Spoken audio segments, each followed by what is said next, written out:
And welcome back.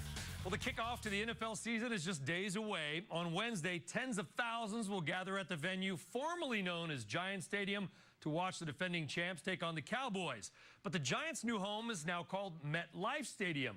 And while the fans are thinking of tailgates and beer and the fantasy team and whatever it is, companies are thinking of how to capitalize on the growing trend of stadium sponsorships. CNBC's Pete Najarian takes you inside the money on our countdown to kickoff. CenturyLink Field, Reliant Stadium, Heinz Field, 20 of the NFL's 31 stadiums currently have naming rights deals. The partnerships bring the teams millions of dollars in revenue and give the companies exposure to millions of football fans. But the deals are more complicated than you might expect. I think they are a good investment, but it's like giving someone a loaded gun in a marketing sense. They can do some very, very creative and clever things with it. They can also shoot themselves in the foot. So it's the execution and the strategy that's critical. The cost of these naming rights deals are all over the board. MetLife's deal with the Jets and the Giants cost a reported $400 million. The Panthers' deal with Bank of America cost about $250 million. While there's not set standards for coming to these values, factors like reach, brand association, and hospitality opportunities all play a role. CenturyLink has the naming rights for a deal with the Seattle Seahawks.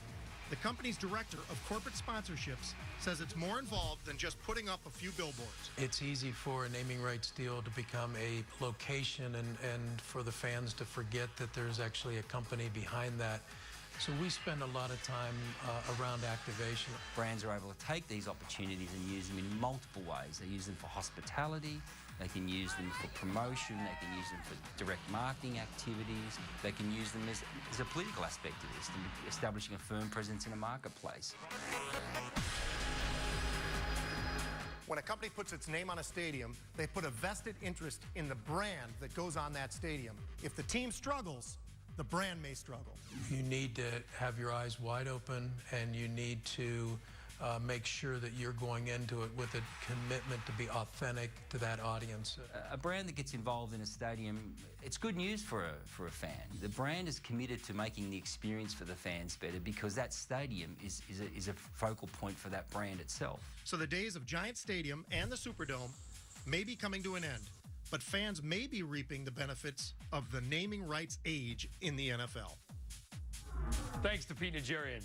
And by the way, folks, naming rights deals in Europe for soccer dwarf the deals that we are seeing here in the United States. Smart fan takeaway, Repucom says most of these deals are actually undervalued, so do not be surprised if we see a $1 billion stadium deal sooner rather than later.